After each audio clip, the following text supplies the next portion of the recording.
¿Cuántas cosas se han dicho en todos estos días que lleva el espantoso caso de el secuestro, martirio y hallazgo del cadáver del teniente Ronald Ojeda? Se han dicho muchas cosas, pero sinceramente, luego de haberle llevado el pulso a este caso durante todos estos días, también se han callado muchas cosas. Cosas que deberían ser importantes para la resolución del caso y cosas, además, que de forma extraña siguen llamando la atención cuando se trata de la investigación. Para decírselos rápidamente, sin preámbulos, luego de haber pasado más de una semana, cerca de casi 15 días, desde el hallazgo del cadáver, la zona donde fue hallado el cadáver no había sido allanada por la policía, no habían sido interrogados los vecinos, no habían sido requisadas cada una de las zonas que podía hacerse tranquilamente porque es una invasión, es una toma ilegal. Y solamente ayer resultó que la policía, carabineros y organismos locales intervinieron en el lugar para hacer la revisión del caso, para hacer la revisión que se debía hacer. Y al llegar, se llevaron detenida a una buena cantidad de gente, capturados infraganti en la comisión de delitos. Inclusive hubo enfrentamientos en contra de la policía con presencia de los medios. Estamos hablando entonces de una especie de agujero negro del crimen en plena ciudad de Santiago. A la vista de las autoridades, bajo conocimiento de las autoridades locales y policiales, y luego de haberse encontrado un cadáver en el sitio, ni siquiera eso fue motivo para que de forma inmediata se actuara. Como si esto fuese poco, los habitantes de dicha toma han lanzado lo que se llama en el lenguaje de la mafia la omertá, es decir, la ley del silencio. Nadie sabe, nadie dice, yo no estaba, yo no sé, a mí no me han dicho, me acabo de enterar, si usted no me dice no me entero, yo no sé nada. Y es entonces donde vemos aquí las dos vías del silencio contra la resolución del caso de Ojeda. La vía del silencio impuesto por las instituciones que inclusive han amenazado a medios de comunicación con abrir investigaciones de la Fiscalía para que no sigan ocurriendo filtraciones que hemos conocido gracias a la acuciosa labor de la prensa chilena. Y por el otro lado, el miedo de quienes pueden haber visto algo y quienes pueden saber algo, pero que dicen y sienten que al no haber unas instituciones que garanticen una investigación transparente, es mejor callar. Todo eso está ocurriendo. ¡Qué fastidio! ¿Hasta cuándo vas a hablar del caso de Ronald Ojeda? Hay otros temas de los cuales hablar. Y los están hablando muy bien en otros canales. En este canal yo he decidido que quiero verle el hueso a este caso, porque siento que de verdad lo que ha ocurrido con el caso de Ronald Ojeda es un antes y un después en la ruta criminal del chavismo. Y nosotros no podemos dejar que esto pase al olvido. Y tampoco podemos permitir que se imponga el silencio. De eso vamos a hablar en este programa de hoy, programa 801 de Fuera de Orden. Hoy, miércoles 13 de marzo del año 2024. Fuera de Orden es presentado por Hispanidad, abogados y asesores. En España, el bufete número 1 en extranjería, obtención de nacionalidad española y asilo. Hablemos de Escocia en castellano, tus viajes a Escocia en tu idioma. Tu asesor Gustavo, en Estados Unidos la mejor póliza, la que compraste ayer. La segunda mejor, la que compras hoy. Mañana puede ser demasiado tarde. Carelis Bustos y su novela La vida es el mismo infierno, la cruel cotidianidad. Zaida Belén Martínez y lo bello de Venezuela en su libro Lo que me dio la luna. AMBS Servicios, en Estados Unidos, el pago de tus impuestos y planeación financiera que marcan la diferencia. Webfi, alojamiento web de por vida con un pago único sin necesidad de tarjeta de crédito. Tus heridas emocionales pueden sanarse. Tu gran oportunidad de sanar de Minori Martínez Gómez a la venta en Amazon. Daniel Lara Faría.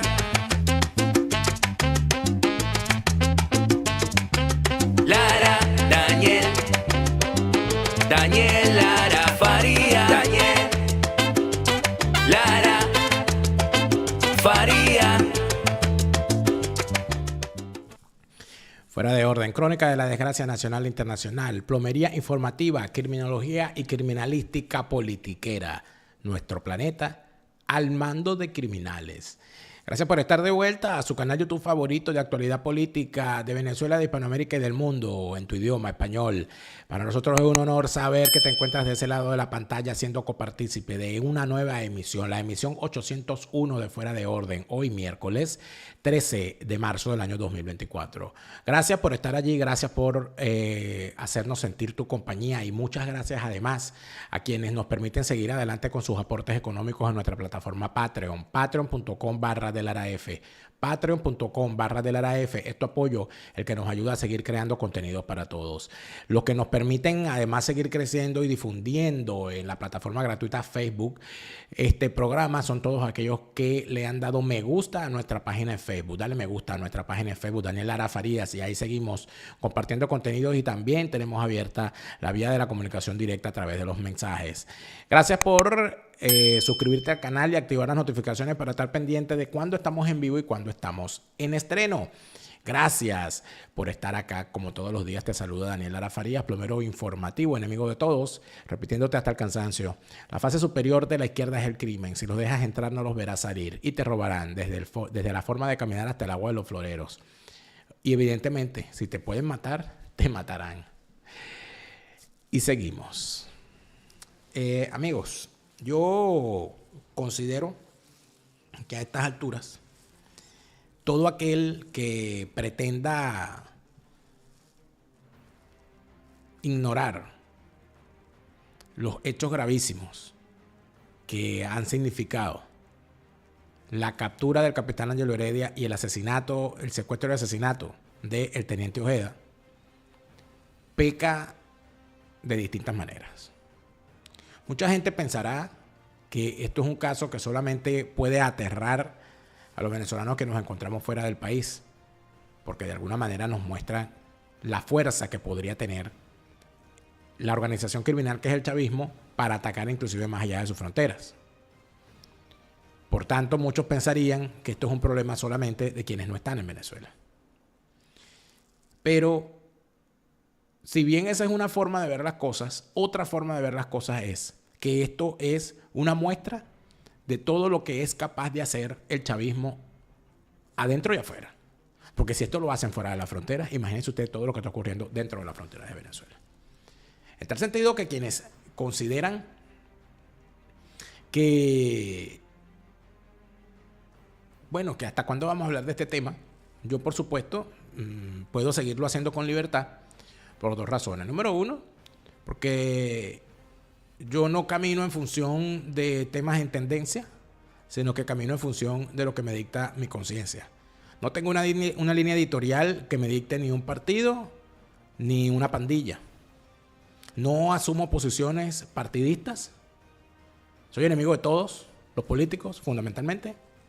Y lo que puedan decir bandos enfrentados con respecto a determinadas situaciones, puedo escucharlo, puedo tener una opinión, pero no guía lo que hago en este canal. No siento tener tanto poder como para orientar a la opinión pública. Mi opinión es mía y de nadie más. Por tanto, cuando a alguien le preocupe que en este canal se esté hablando del caso Ronald Ojeda casi de forma exclusiva, no tiene por qué preocuparse. Porque a quien no le interese tiene una amplia oferta en YouTube para ver otros temas. Y tiene una amplia oferta en plataformas de stream para ver cosas que les complazcan más. Por lo tanto, más que preocuparse porque no estemos hablando de otro tema, les invito a quienes tengan esa preocupación, a quienes sientan que de lo que hay que hablar es de elecciones, que de lo que hay que hablar es de, no sé, de temas, de tramoyas montadas, etcétera, etcétera, pues no se preocupen, que aquí no tenemos la intención de acaparar el rating. Quienes quieran saber de otros temas, por supuesto que tienen la oportunidad de verlo en otro lado. Y nosotros acá seguiremos diciendo lo que consideramos pertinente, analizar, revisar, y seguiremos diciendo lo que consideramos es pertinente opinar. Son las 5:12 de la tarde de este lado del Atlántico, lo que quiere decir que son las 12:12 del mediodía en Caracas. Recuerden que tratamos de transmitir este programa a diario, normalmente en vivo, a las horas del mediodía de Venezuela, y que este programa es repuesto en 2 segmentos distintos, separados, a las 8 de la noche hora de Venezuela, aquí en este canal Daniel Lara Farías Presenta. Y esto les indico que es, por supuesto, en respuesta a la petición de los mismos televidentes de este canal.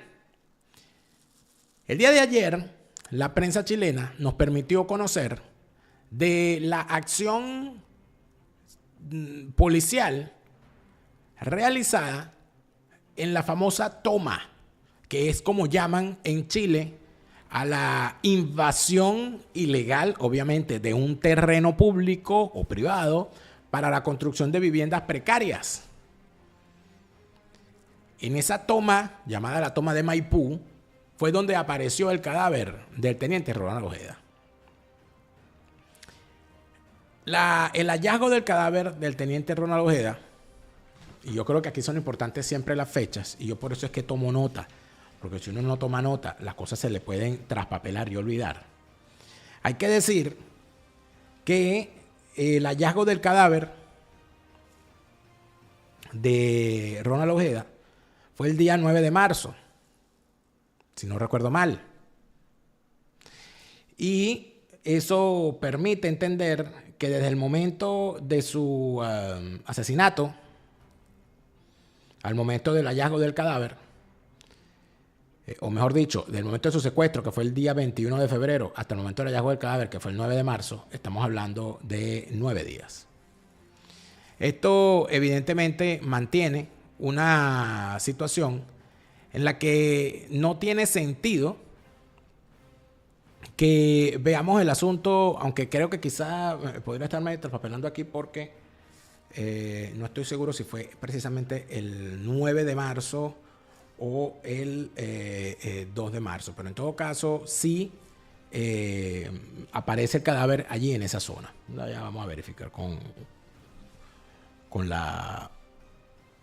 de la forma en que se necesita, pero en todo caso el 9 de marzo fue el entierro, el 2 de marzo fue el hallazgo. ¿Qué ocurre con todo esto? Si aparece un cadáver en un terreno que está invadido por viviendas ilegales, lo lógico no sería que se haga un allanamiento de esa zona. Lo lógico no sería que en efecto se haga una revisión de cabo a rabo de esa zona. Es un poquito extraño todo esto. Estamos hablando, el 2 de marzo fue el hallazgo del cadáver. Del 2 de marzo al 13 de marzo, al 12 de marzo, pasaron 10 días. Y si pasan 10 días, desde el momento del hallazgo del cadáver hasta el momento del allanamiento, uno lo que tiene que hacer es preguntarse por qué la policía pasó tanto tiempo esperando para realizar una acción de revisión exhaustiva de la zona donde apareció el cadáver el 2 de marzo.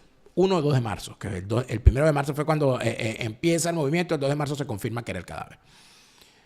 Y entonces nos enteramos por un reportaje de la prensa chilena, en este caso de la gente de CNN Chile, que se realizó un allanamiento.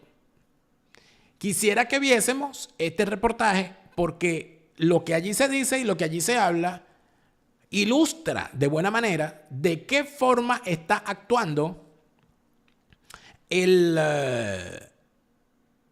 la norma o la intención de darle largas a este caso y una especie de huelga de brazos caídos o de operación Morrocoy, como llamamos en Venezuela, operación Tortuga, para que las investigaciones vayan lo suficientemente lentas y nos vayamos olvidando del caso de Ronald Ojeda. El reportaje de CNN Chile, atención.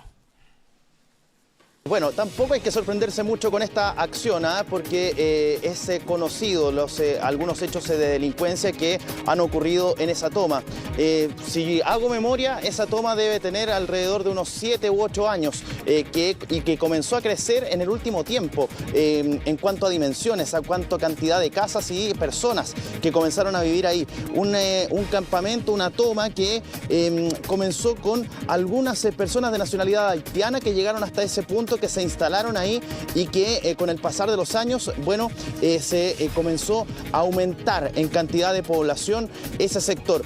Esa zona está ubicada en el sector de Pajaritos con Camino Melipilla y bueno, ayer, después de bastante tiempo y tras este hecho, reaccionando a lo que sucedió con la situación de Ronald Ojeda, este ex militar venezolano que fue encontrado muerto al interior de una maleta, enterrado a 1,5 metros y tapado incluso no solamente con tierra, sino que también con cemento, bueno, y en una investigación que todavía sigue abierta, buscando justamente a los presuntos responsables de este secuestro con homicidio que resultó finalmente y que fue encontrado, sepultado incluso esta persona en un cementerio de la comuna de Pudahuel, en el Parque Canán. Fíjense que en el reportaje se indica que cuando se entra a la zona, la policía logró encontrar a cerca de 74 personas en condición migratoria irregular. Este lenguaje enrevesado que se utiliza hoy en día en la prensa convencional para no llamar las cosas por su nombre, porque aquí porque entonces el asunto, no, porque no se puede estigmatizar y tal, no. Inmigrantes ilegales fue lo que encontraron allí. Indocumentados. En Venezuela los llamamos en su tiempo indocumentados, que era un indocumentado, una persona que no tenía documentos. Un inmigrante ilegal. Eso era personas en condición migratoria irregular, ilegales, indocumentados. 74 indocumentados consiguieron allí. Ajá. Ahí, bueno, fue encontrado el cuerpo de Ronald Ojeda. A raíz de este hecho y de otros que han surgido en el último tiempo, en esta toma de la comuna de Maipú, bueno, llegaron las autoridades. Se hizo un allanamiento importante en ese lugar, en conjunto con carabineros, las autoridades, todo esto comandado por la delegación presidencial de la región metropolitana. Hasta ese lugar entonces se llega un amplio operativo policial en el cual finalmente se detiene a 2 personas por órdenes vigentes de detención, por algunos delitos también, y se encontraron a más de 70 personas en condición de irregularidad migratoria en nuestro país. Son parte de los resultados de este operativo en esta toma que, como les señalaba, tiene más de 7 años, que es la memoria que uno puede hacer en torno a este lugar y que, bueno, ahora se ha puesto sobre la mesa esta búsqueda por tratar de conseguir entonces ingresar a este lugar. Es decir, que en el pleno corazón de la región metropolitana de la capital de un país crece una invasión que se termina convirtiendo en una especie de agujero negro del crimen, donde se pueden cometer todo tipo de crímenes, y toda la delegación presidencial, la Carabineros, la PDI, la alcaldía, etc. Nadie se ocupó de vigilar qué ocurría allí. Tenía que aparecer un cadáver para que 10 días después de la aparición de un cadáver decidieran tomar la zona. ¿Es esto negligencia? ¿O es que aquí en realidad conviene que existan sitios como esos? Vamos a revisar algunas declaraciones que fueron entregadas por el alcalde Tomás Bodanovich, quien ayer en el Palacio de la Moneda pedía presencia militar para apoyar a Carabineros y a la Policía de Investigaciones en el resguardo de la seguridad en ciertas zonas de su comuna, a propósito de varios hechos que han ocurrido en esa zona de la región metropolitana. Vamos a revisar las palabras que entregaba el alcalde Tomás Bodanovich. Hemos logrado realizar el primero de varios operativos que vamos a estar realizando en la toma de Camino a Melipilla para poder recuperar la presencia del Estado en dicho sector y poder garantizar condiciones de seguridad mínima a los vecinos de nuestra comuna, recuperando nuestros espacios con una acción directa por parte del Estado. El señor alcalde Tomás Bodanovich, que es el alcalde de Maipú, empieza su intervención diciendo, esta es la primera de varias acciones. Bueno, no sea tan discreto. O sea, ya si se les pasó a algún delincuente en el primer rastrillazo que pasaron, cuente usted, señor alcalde Tomás Bodanovich, que después de usted decir que esta es el primera de varias acciones, puede usted tener la seguridad de que el que estaba allí con algún muerto enterrado se va a ir. Es que el que mucho habla, mucho yerra. Este es el problema de no saber llevar las comunicaciones. Y de tratar esto, de siempre andar pantallando en la cámara. Y hablar de más es un problema. 74 personas conducidas a la Vicrim de Maipú, esa ya es la labor de la Policía de Investigación y yo me imagino que cuando tengan ya conclusiones finales de ello, la propia Policía de Investigaciones dará la vocería, pero la cifra que nosotros manejamos es que el operativo conjunto del municipio de Carabineros y la Policía de Investigaciones permitió conducir 74 personas a las instalaciones de la Vicrim de Maipú. Ahí está, las palabras que fueron entregadas por el alcalde de Maipú. Ahora también yo les comentaba que todo este operativo fue realizado por el personal de Carabineros de diferentes unidades que estuvieron entonces desplegados en este lugar, en la toma de Maipú, ubicado en Camino Melipilla con Pajaritos. Y bueno, todo esto estuvo comandado por la autoridad política de la región metropolitana. Hablamos de la delegación presidencial y quien encabeza esta repartición de gobierno aquí en la región metropolitana es Constanza Martínez, quien también se refirió a esta acción que se realizó durante la noche de ayer y que se refiere de esta manera al operativo que dejó 2 personas detenidas y a más de 70 personas que fueron encontradas en condición irregular en nuestro país. Revisemos lo que señalaba la autoridad política de la región metropolitana. Esta autoridad política es lo que llaman en España la delegación del gobierno, que vendría siendo algo así como una especie de representante del gobierno nacional en la región.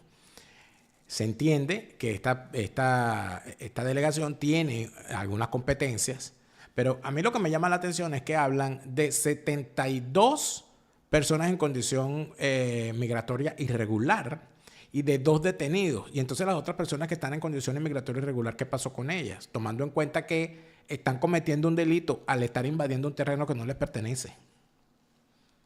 O eso no es un delito. O es que en Chile cualquiera puede tomarse un terreno y construirse una casa y meterse a beber a la cañona y de paso formar parte de un sitio en el que ocurre una serie de delitos sin denunciarlos jamás. Bueno, vamos a ver qué dice la señora.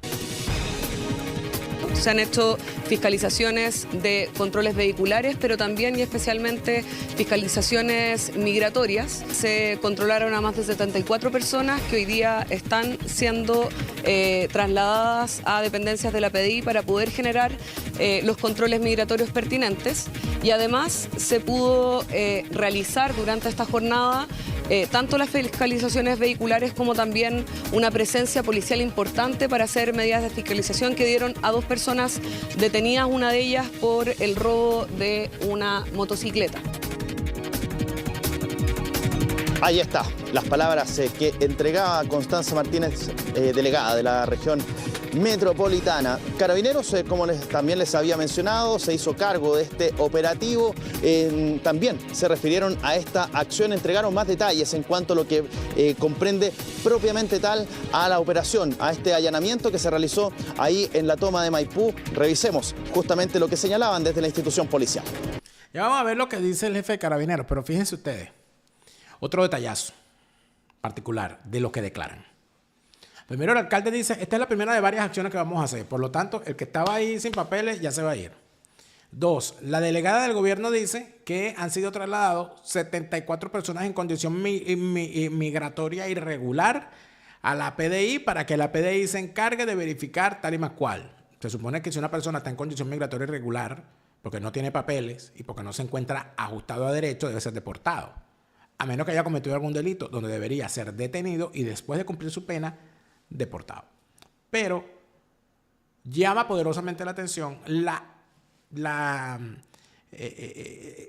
el énfasis que hay siempre que ocurre en estos casos de buscar un nombre con el cual llamar a los indocumentados, a los inmigrantes ilegales y en segundo lugar de ocultar su nacionalidad.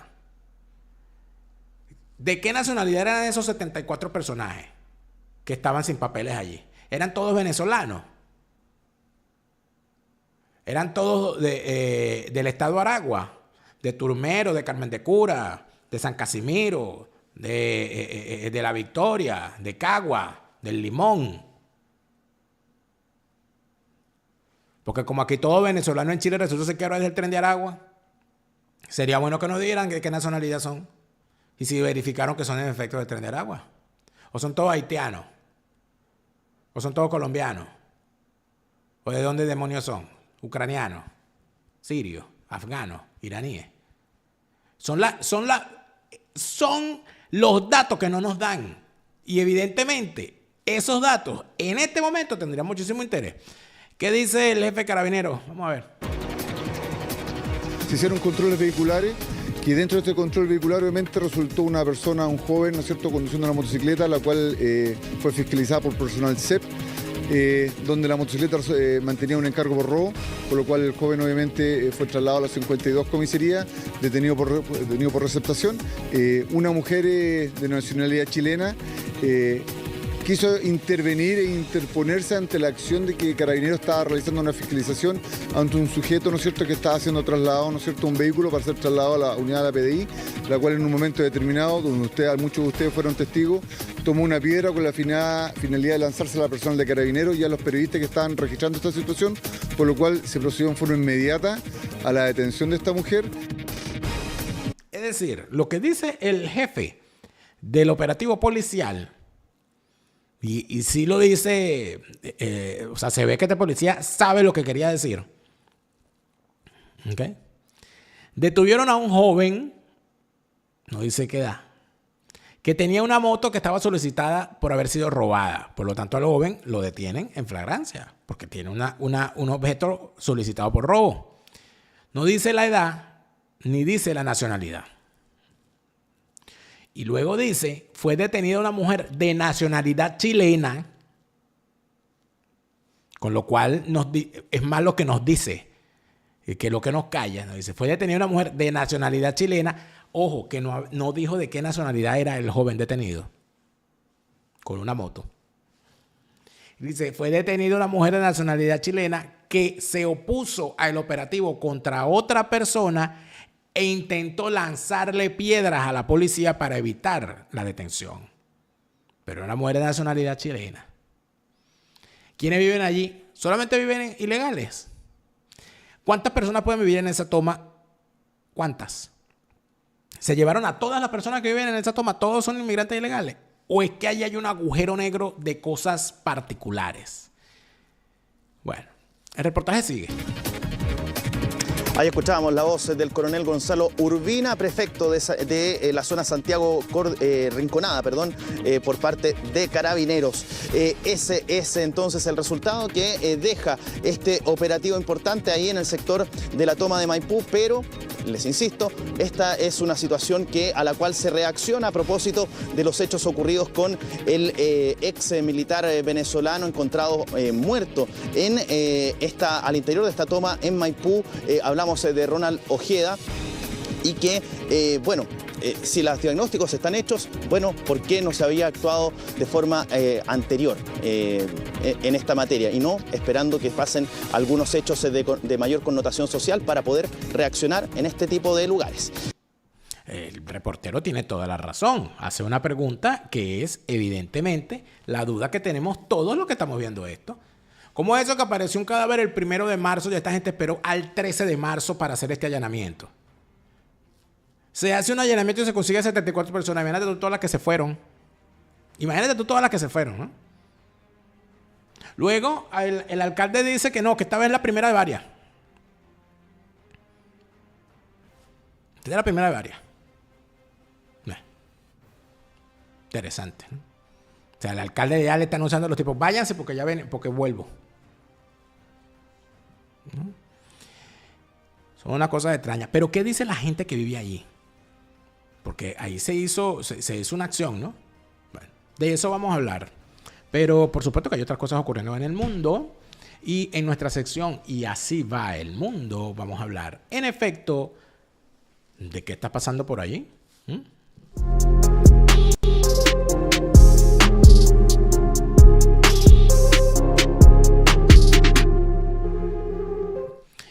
mundo sigue girando y así va. Bueno, ha habido la primera norma a nivel mundial para regular lo relacionado a esto que llaman la inteligencia artificial. Y lo ha hecho el Parlamento Europeo, donde casi por unanimidad se aprobó una norma que regula lo relacionado a la utilización de la inteligencia artificial cuando pueda invadir la privacidad de las personas y cuando pueda ir en contra de los derechos civiles. Como por ejemplo, la utilización de la inteligencia artificial para reconocimiento facial, para investigaciones indebidas, sin autorizaciones, para la sustitución de seres humanos en el mercado laboral sin contar con el impacto social, etcétera, etcétera. Es una norma que no he revisado completa, pero que los highlights, los titulares que han surgido al respecto, dejan mucho que pensar sobre las preocupaciones que puede haber con esto. Preocupaciones que, por supuesto, son de ida y vuelta, porque yo siempre digo lo mismo. Yo no le tengo miedo al espionaje. Yo no tengo miedo a que alguien me espíe. Si yo tengo confianza en el Estado. Es decir, si yo vivo en un Estado democrático, un Estado respetuoso de las libertades, y yo no soy un delincuente, yo no le tengo miedo a que el Estado me vigile con las herramientas que tenga si de esa vigilancia puede resultar que por descarte se consiga a los que cometen un crimen. ¿Cuál es el problema? El problema está que a estas alturas pocos confiamos en los gobiernos de los países, porque lamentablemente el mundo está mandando de criminales. Y entonces aquí es donde viene la gran pregunta: ¿quién va a regular al regulador? Por eso es que es tan delicado todo este tema, porque uno dice, bueno, pero si la inteligencia artificial y la vigilancia del espionaje permite resolver un crimen, ¿por qué vamos a limitarlo? Y entonces viene y dicen otro, ¿y qué pasa cuando tú le permites a las policías de regímenes dictatoriales que utilicen esta tecnología para combatir o para perseguir a la disidencia? No estás permitiendo una monstruosidad. O sea, es un debate que todavía está en veremos y de lo que se hablará muchísimo en los próximos años. Creo que será la gran discusión que veremos en las sociedades en los próximos años. Bueno, estas cosas extrañas que le pasan a la gente que se opone a Putin, ¿no? Tú sabes, que la gente que se opone a Putin normalmente se resbalan y se mueren, se esnucan, se caen por la ventana, se suicidan de 20 tiros. Se suicidan de un machetazo, o sea, unas cosas extrañísimas. O se mueren de infarto, o amanecen muertos en la cama. Son unas cosas extrañísimas, ¿no? El señor Leonid Volkov formó parte del equipo de Alexei Navalny, asesinado en cautiverio por el gobierno del régimen de Putin. El señor Leonid Volkov había sido presidente de la Fundación Anticorrupción de Navalny y uno de sus colaboradores más cercanos, y él se encuentra exiliado en Lituania, donde también estuvo, por cierto, Navalny. Se encuentra exiliado en Lituania y, bueno, caminando por la calle llegó un tipo, le roció gas pimienta en la cara y cuando lo tenía inutilizado, tirado en el piso, lo cayó a martillazos. Imagínese usted. Imagínese usted. Entonces, es aquí cuando uno hace los análisis de por qué el gobierno, un régimen como el de Putin, podría tener simpatía por un régimen como el venezolano y viceversa. Bueno, porque son igualitos. Son igualitos. A un disidente se fue para otro país, allá le mandamos. Me imagino que saldrán ahorita y dirán que este fue el Tren de Aragua, ¿no?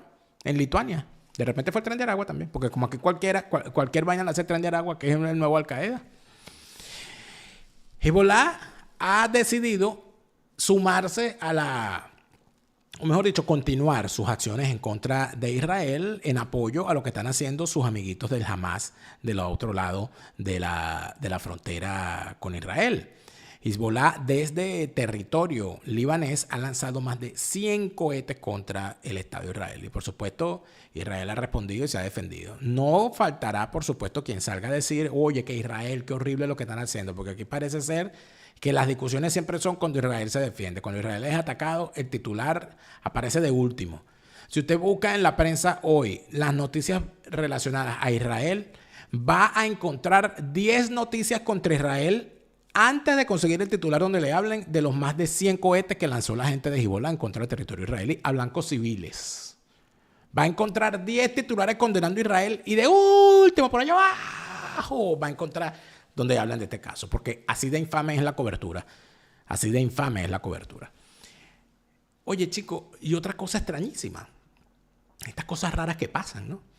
El principal testigo contra la empresa Boeing, que había hecho unos señalamientos bien puntuales, porque había trabajado en la empresa, donde acusaba al conglomerado aeroespacial Boeing de haber saltado el rigor necesario para la construcción del avión 787 Dreamliner, y cuya acusación originó una investigación muy comprometedora en contra de la empresa norteamericana Boeing, el señor apareció muerto. ¿Cómo? Sí, así como lo oyen. El señor apareció muerto. ¿Qué le pasó? No sabemos. Apareció muerto. Para que veamos cómo el cocimiento de habas se da a nivel mundial en todas partes del mundo. O sea, aquí es que decir que el crimen está al mando del planeta no es una exageración. Es que allí estamos.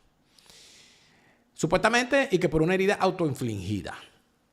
No sabemos de qué se trata, pero lo sabremos. Infamias en toda parte del mundo. Y hablando de infamia, mira, mojón con bigote.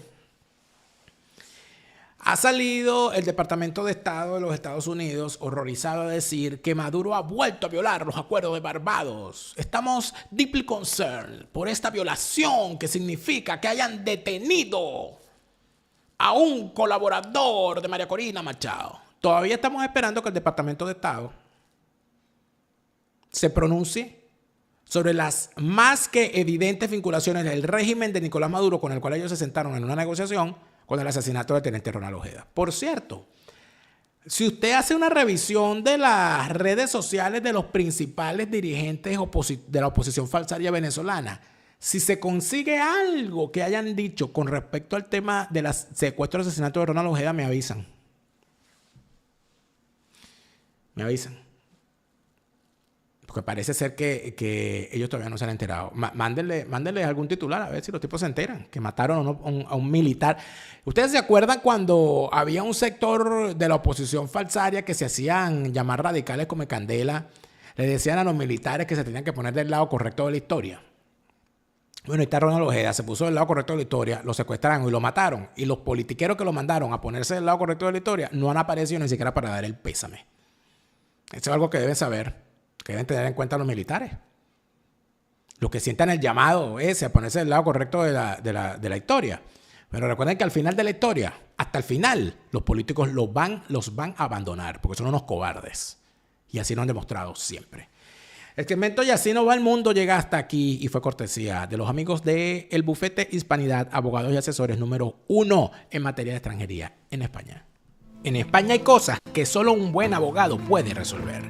Hispanidad, abogados y asesores lo sabe y por eso están allí para representarte en toda España. Hispanidad, abogados y asesores lleva tu caso de asilo de forma responsable y atenta de principio a fin con un comprobable récord exitoso en sus representaciones. Hispanidad, abogados y asesores te representa además en materia laboral, penal y te acompaña en toda la ruta legal a recorrer para la construcción de tu pequeña empresa. Hispanidad, abogados y asesores en España con todas las de la ley.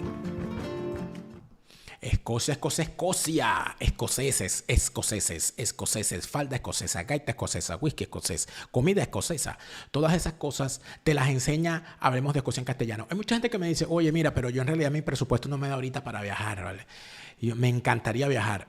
Bueno, si el presupuesto no te da para viajar, pero tienes Instagram, entra en la cuenta de Hablemos de Escocia en castellano, se llama así, Hablemos de Escocia en castellano.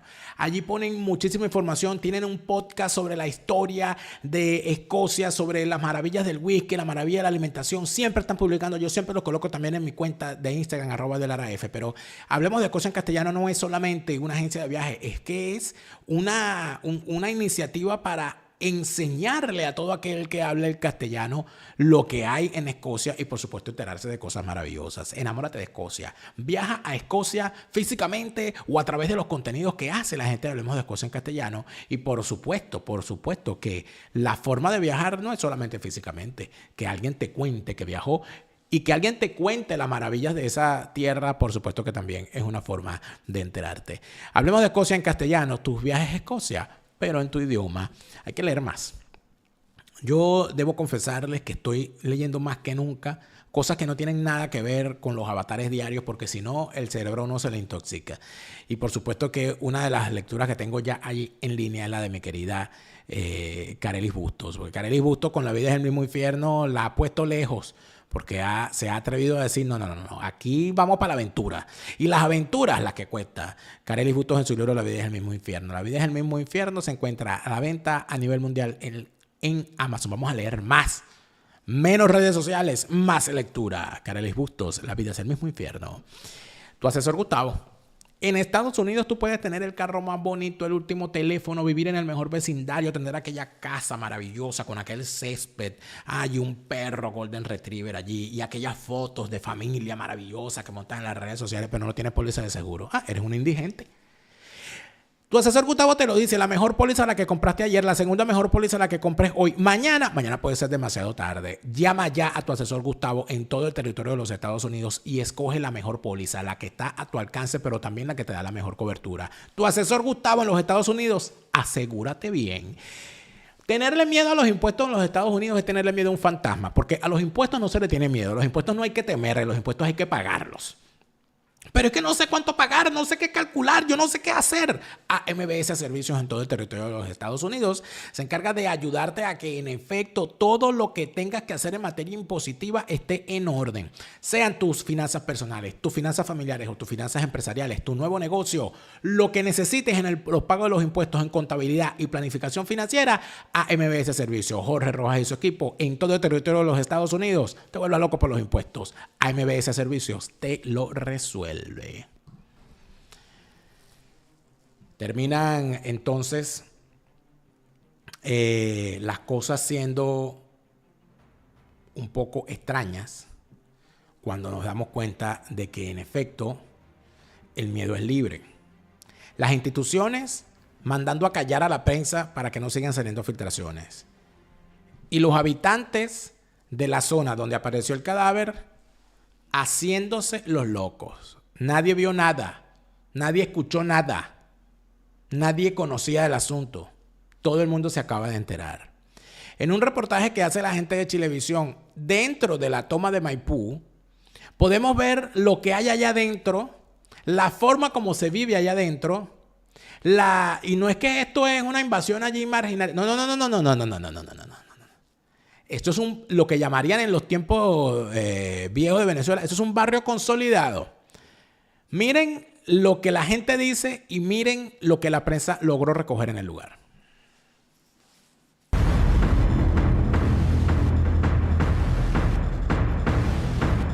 Esta es una de las tomas más grandes de Santiago, ubicada en la comuna de Maipú, bajo un paso sobre nivel de camino a Melipilla.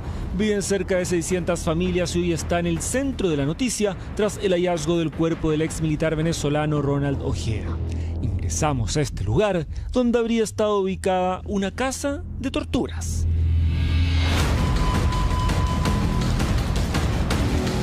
Yo estoy acá, pero hacia la esquina donde está la Shell, hace unos 7 años acá.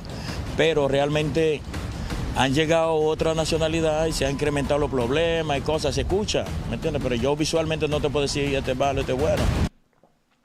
Este señor es haitiano, según entiendo.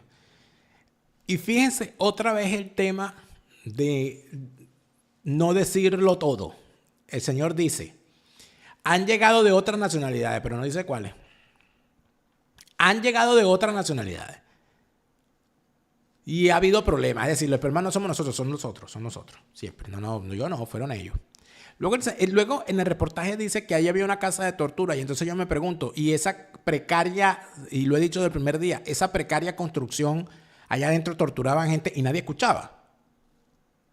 O sea, eran torturas de qué tipo? Telepáticas, que se hacían en silencio y nadie notaba que había gente ahí siendo torturada. No había movimiento extraño, a nadie le llamaba la atención. Sigue reportando.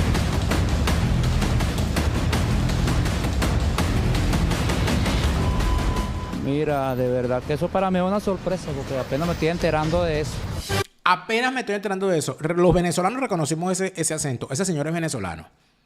Me va a decir ese señor venezolano que él apenas se está enterando del suceso cuando esto ha sido noticia para todos los venezolanos en Chile por lo menos desde que secuestraron al teniente, no se ha hablado de otra cosa en los grupos de WhatsApp de venezolanos en Chile, en los grupos de Facebook, de redes sociales, en todo lo que tiene que ver con las redes sociales de venezolanos en Chile, de lo único que se ha hablado es esto. Este señor él vive en una cueva, él no se había dado cuenta, no sabía.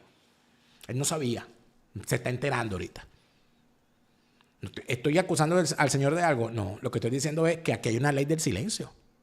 ¿Y por qué hay una ley del silencio? Porque no se confía en las autoridades. Porque si usted confía en las autoridades, usted no le tiene miedo a la delincuencia. Pero cuando usted sabe que las autoridades no están siendo lo suficientemente eficientes en el asunto, y cuando usted sabe que este crimen lo van a pasar al olvido más temprano que tarde con la inacción policial, usted prefiere callar porque el miedo es libre y la vida de uno es de uno. Toma que existe desde 2018 y que se ha intentado erradicar sin buenos resultados. De hecho, el alcalde de la comuna de Maipú ha sido categórico en sus declaraciones. Sí, este es un campamento sumamente complejo que existe hace más de 5 años en la comuna de Maipú, en el cual habitan más de 600 familias, que ha sido fuente permanente de incivilidades, de delitos, de deterioro del espacio público, de afectación de la calidad de vida de nuestros vecinos y que ahora además suma un componente de internalización de crimen organizado. Esto nos parece que es una situación sumamente grave que hay que detener cuanto antes y al Estado no se lo puede evaluar por su capacidad de diagnosticar, explicar o criticar, al Estado se lo evalúa por su capacidad de resolver. Y lo que necesitamos acá son acciones concretas por parte del Estado de poder avanzar en una erradicación de este campamento y una recuperación del espacio público y la tranquilidad de nuestros vecinos. Esta imagen es de 2015, cuando aún no existía el campamento, que tuvo un aumento explosivo en 2020 en medio de la pandemia.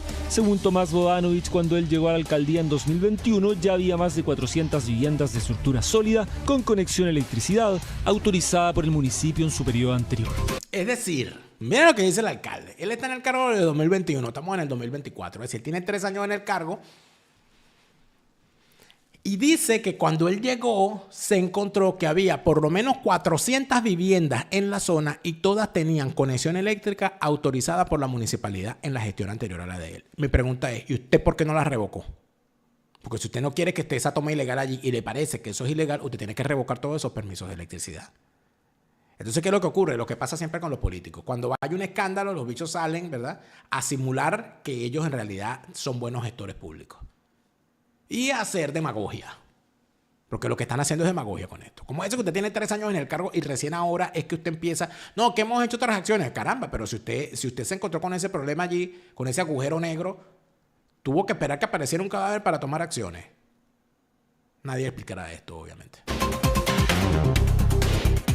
Sabemos que es un ejercicio complejo, que va a tomar tiempo, que excede nuestras capacidades como municipio y requiere colaboración de distintas instituciones del Estado, pero que tiene que ejecutarse cuanto antes. Los vecinos de Maipú necesitan ver una respuesta contundente por parte del Estado de un lugar que fue apropiado indebida e ilegalmente por la pasividad de una gestión municipal anterior, que hoy día le afecta a diario su calidad de vida, que tenemos que entender que el Estado allí puede entrar, puede hacer imperio de la ley y puede recuperar los barrios para las personas trabajadoras que lo único que esperan es poder vivir tranquilos en sus barrios. Nosotros, al asumir el municipio, ya habitaban allí más de 500 familias, ya había conexión formal a electricidad con la empresa Enel, firmada y autorizada por el municipio de la época. 3 años lleva usted en el cargo, amigo.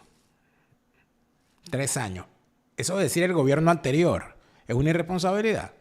Porque en 3 años, en 3 años, usted va a seguir echándole la culpa a la administración anterior. No lo sé, Ricky. Un lugar que bajo la administración de Katy Barrigas habría fomentado la permanencia en la zona, siendo hoy la mayoría de sus habitantes venezolanos y haitianos. De lado para acá hay muchos delincuentes, la verdad, porque ayer me di cuenta que aquí mucha PDI y encuentra como 2 personas muertas por aquí, pero ese lado para allá, el delincuente, pero no nacionalidad haitiano, no, los delincuentes de otra nacionalidad, yo no puedo decir cuál fue. No, fíjate lo que el tipo dice. No, sí, aquí hay mucha delincuencia, pero no aquí donde estamos los haitianos, allá. ¿Dónde? No, allá. ¿Y quién es allá? De otra nacionalidad. De otra nacionalidad. O sea, imagínate tú, me entero, ¿no? Cuando a mí me pregunten, ¿de dónde es usted? Yo soy de otra nacionalidad. Pero ¿qué es lo que pasa en esta toma de Maipú? Un alto contingente policial se hizo presente en medio de este punto, que fue tomado en su gran mayoría por residentes extranjeros. Es un campamento que está a plena vista en el paso sobre nivel de Pajaritos. Lo cierto es que detrás de la fachada se esconderían numerosos hechos alejados de la legalidad. Los demás extranjeros, yo no voy a decir que fulano, que los demás extranjeros, pero nosotros haitianos somos un país que nosotros le agradecemos, aunque un 60% se han ido de Chile. No, de otra nacionalidad, porque los haitianos son gente muy tranquila. Tan tranquilos que acaban de expulsar unos delincuentes armados al primer ministro y le dijeron, vete de aquí, no venga más, el tipo renunció. O sea, no crean ustedes que los haitianos son... No. Son de otra nacionalidad, dice el señor. Pero fíjate, lo que dice esta señora es importantísimo. Atención. ¿Qué pasa? Que hay mucha delincuencia.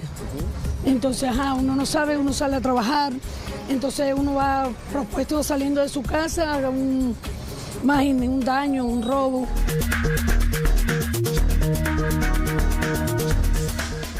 La información desde un principio fue hermética por parte de las autoridades. La expectación periodística especulaba sobre el hallazgo de un cuerpo que podría tener relación con la desaparición de un ex militar venezolano. El silencio acompañado de una serie de diligencias hacía suponer evidentemente que algo se escondía detrás de estas casas.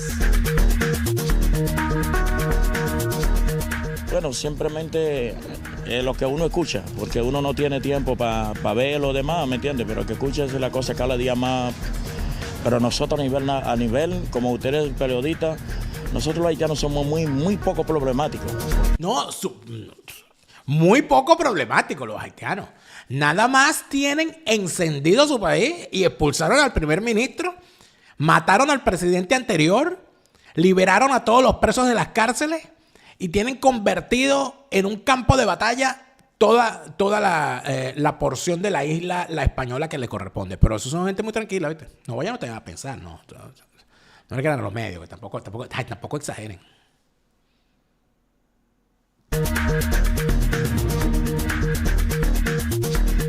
Y es en este punto, en el sector colindante a la línea del tren, en donde la Policía de Investigaciones aisló el lugar para poder periciar con urgencia un punto que se estima que sería clave en las operaciones de una red que delinque en la zona poniente de la capital.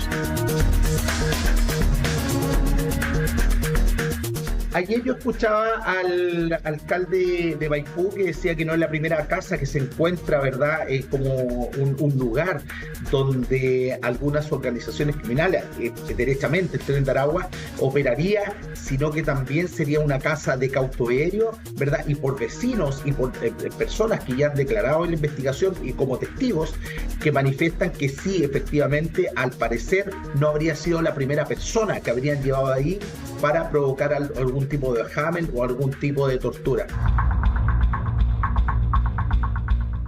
Horas más tarde se confirmaba la información. Dentro de la toma de Maipú era encontrado el cuerpo del exteniente venezolano. Además, según información oficial, existía una casa de torturas.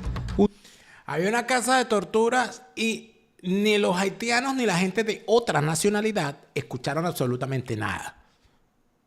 Pero ¿cómo saben que era una casa de torturas? Misterio. Un sitio que estaba destinado para llevar a cabo diferentes planes relacionados con extorsiones, amenazas y guarida de delincuentes, aunque todo aún es materia de investigación.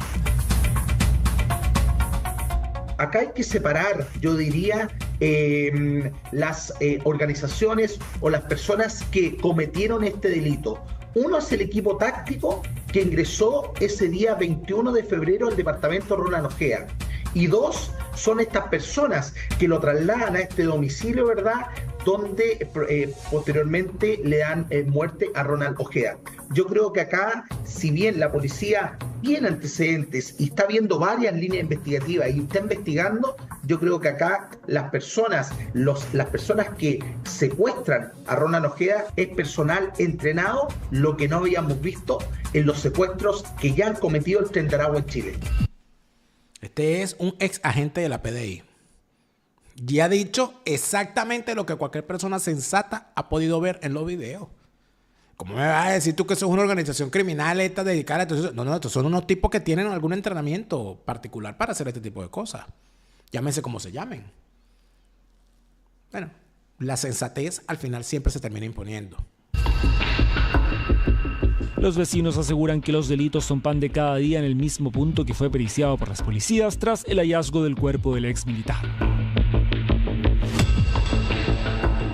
Y evidentemente la disposición del espacio y la presencia masiva de familia y de construcciones sólidas hace muy difícil la posterior intervención tanto del municipio como de cualquier institución del Estado, lo que termina generando que esos terrenos que quizás se levantaron por un deseo de poder construir una vivienda por parte de alguna familia se preste para fenómenos delictivos y hoy para la internacionalización del crimen organizado. Pero hay más, ya que en dicho lugar las fiestas son de lunes a lunes, las peleas surgen en cualquier momento, la convivencia en varias oportunidades es violenta y los problemas se solucionan a golpes.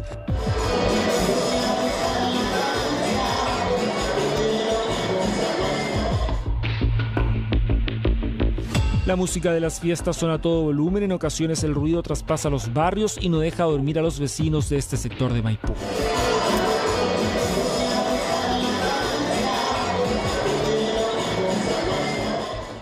Por muchas cosas, empiezan fiestas el día viernes en la noche y terminan el día domingo en la mañana. La venta de drogas es a plena luz del día y frente a todos los automovilistas que circulan por esta autopista. En medio de esta vía hay áreas verdes, aquí los grupos se instalan y ejecutan su ilícito negocio. En los barrios colindantes acusan que esta toma se transformó en un verdadero foco de delincuencia. Desde ahí los antisociales se trasladan un par de cuadras y atacan a los residentes. En las cámaras de seguridad se logra apreciar cómo actúan. En este caso vemos a una transeúnte como camina por la vereda y un motochorro le roba su celular. Es terrible porque acá de lunes a lunes son fiestas que no paran, balazos. No, los sábados sí, ellos siempre hacen su bulla, música, pero a veces cuando tira balas sí, pero yo estoy aquí dentro de mi casa, no, mejor no me meto en esa cosa. No, yo he escuchado de vez en cuando que hay una música y que hay unos tiros, pero el miedo, amigo, el miedo libre. Es que ninguno va a decir nada. La omertá, la ley del silencio. En este otro video vemos cómo unos jóvenes intimidan a una mujer y de forma cobarde le arrebatan sus pertenencias. El campamento tiene que ver con la política. Cuando se hizo el campamento, las primeras personas que llegaron eran chilenos y después llegaron muchos inmigrantes. O sea, eso claramente no es un tema de vivienda o del vivir que tengan ellos, tiene que ver con la cultura. Y claramente no es un problema que ni siquiera a nivel comunitario han podido resolver. La señora dice, pone el dedo en la llaga. Dice, no se trata de que sean inmigrantes, porque esa invasión la empezaron unos chilenos.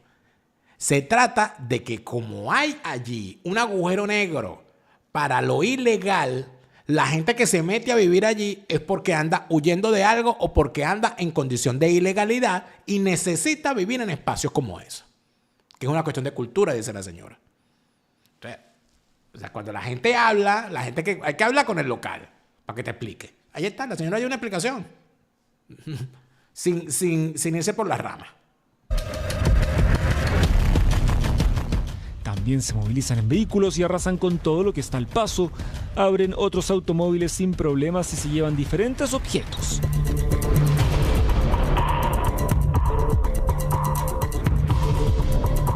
Cambió nuestras vidas. Cambió la forma de vivir de todos nosotros. Ahora ya no es como antes, que antes uno andaba tranquila. Son diversos hechos delictuales que tienen tanto a la municipalidad como vecinos preocupados. Saben que debe erradicarse dicho campamento y si bien la voluntad está, aún no se ha podido llevar a cabo.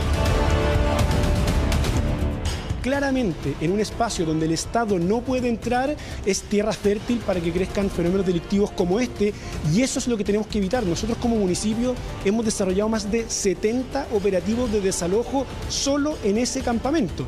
Lamentablemente nosotros sabemos que no podemos seguir permitiendo su extensión y tenemos que desalojar las viviendas nuevas que se vayan generando, pero cada vez que los equipos municipales recorren al lugar son repelidos a piedrazo, a balazo, a amenaza. Por tanto, hoy día se requiere un esfuerzo mayor, una mayor presencia y dotación policial para enfrentarlo e ir poco a poco ganando terreno.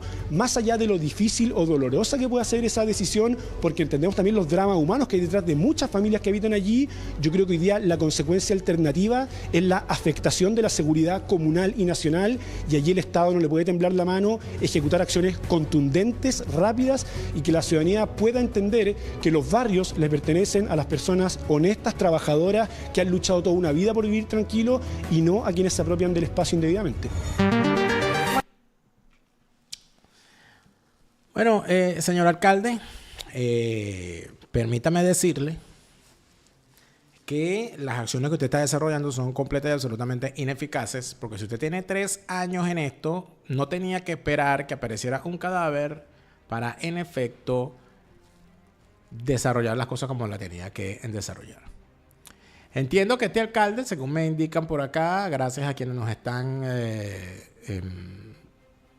los que nos están escribiendo en nuestro chat en vivo, son las 6:02 de la tarde de este lado del Atlántico, 1:02 de la tarde en Venezuela. Me dice el amigo Patricio que ese alcalde es miembro del mismo partido político que Boric. ¡Oh, qué sorpresa! Y te cuento, está pidiendo a los militares que intervengan esta toma. Lo más paradójico que son los mismos que no querían militares. Ah, claro. Claro. Entonces, aquí, efectivamente, John, saludos. Esto es una zona de paz. ¿Qué es lo que ocurre? Es que el que no lo conoce, que lo compre, amigos, son 25 años viendo desgracia. ¿Qué hizo el chavismo? ¿Qué hizo el chavismo con estas tomas ilegales, con estas invasiones? Cómo el chavismo promovió invasiones por toda Venezuela de la propiedad privada, construcción de ese tipo de cosas. Y cómo el chavismo permitió que la delincuencia sustituyera la acción represiva. Esto es importante. El chavismo utilizó a los delincuentes para mantener a raya a la clase media, ahorrándose la represión. ¿Cómo es eso? Bueno, en vez de actuar policialmente en contra de la delincuencia, permitía que la delincuencia escalara. Siempre, por supuesto, echaban un tirito por aquí y agarraban uno por allá. Pero permitían que la delincuencia escalara porque la delincuencia estaba dirigida fundamentalmente a la clase media. Y al ser dirigida fundamentalmente a la clase media, que no era mayoritariamente chavista, efectivamente, ¿qué se lograba con esto? Se lograba que la gente decidiera no salir a la calle. Se lograba que la gente se recluyera dentro de sus casas. Se lograba que el contacto social de la gente se restringiera a las 4 paredes del hogar. Y cuando la gente se fue poco a poco metiendo dentro de sus propias urbanizaciones, poniendo vigilancia privada, poniendo alcabalas internas, etc., hasta allá llegó la delincuencia ya a un nivel mayor de organización, a secuestrar, a hacer estos secuestros express donde lo dejaban y les robaban todo lo que tenían y después se iban a asediar a la gente dentro de sus propias comunidades, dentro de sus propias urbanizaciones. Y al final, ¿qué terminó ocurriendo? Terminó ocurriendo que toda esa clase media que había trabajado y se había reventado trabajando durante años para tener su casita, su apartamento, en una zona apacible, y muchísima gente en urbanizaciones como, por ejemplo, por nombrar una, Cerro Verde o Cumbres de Curumo, en Caracas, gente que compró un terreno y construyó una casa para quedarse, para decir, esta es la casa donde voy a criar a mis hijos y esta es la casa donde voy a vivir mi vejez y donde voy a recibir a mis nietos.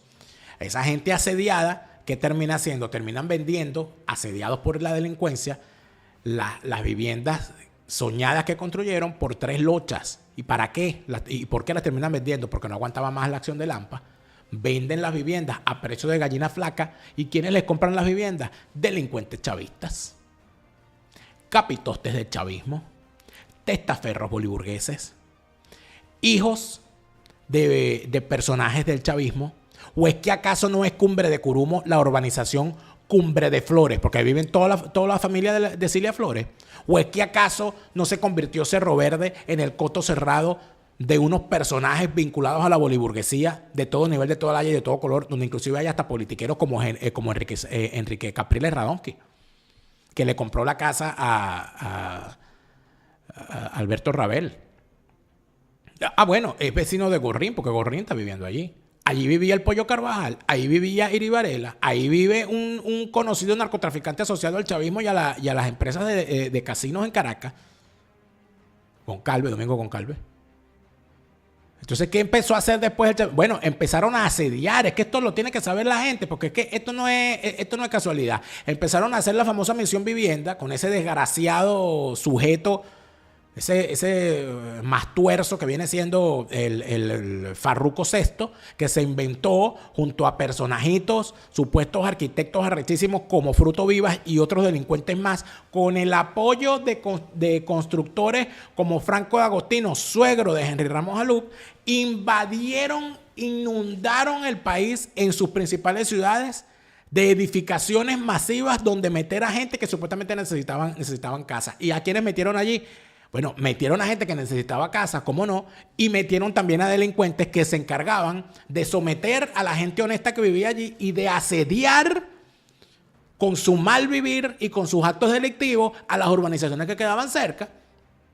Puedo hablar del Estado Vargas, Tanaguarena, que era una zona normalmente de clase media y de edificios vacacionales, porque es una zona precisamente para eso, porque es una zona que inclusive, bueno, el río Tanaguarena cada vez que crece es una cuestión, y esa era una zona tradicional para cuestiones vacacionales. Bueno, eso lo inundaron de Misión Vivienda, que la misma gente que vive en esa Misión Vivienda les puso como nombre a las viviendas que si el Rodeo 1, que si Tocorón, que si Vista Hermosa. ¿Por qué? Bueno, porque así son las cosas. Así son las cosas. Este modelo lo están importando. Están importando el modelo de todas las maneras posibles. Pero sigue la jornada de destrucción. Así como hay silencio, también hay unos que hablan de más. Y hablan de más, y lamentablemente, sobre todo esta gente que tienen ese prurito por el rigor periodístico y tal, y que posan del rigor periodístico. Y terminan, bueno, cometiendo desaguisados. De eso vamos a hablar en el siguiente segmento de Fuera de Orden, de cómo el rigor periodístico de ciertos personajes termina convirtiéndose en acusaciones infames y hoy también imponen el silencio cuando se trata de hablar del caso de Ronald Ojeda. De eso vamos a hablar en el siguiente segmento de Fuera de Orden, hoy, miércoles 13 de marzo del año 2024. Te lo repite, Lara Farías, Chávez se murió y no vuelve, no te deprimas, siente alegría. Escucha bien lo que te estoy diciendo.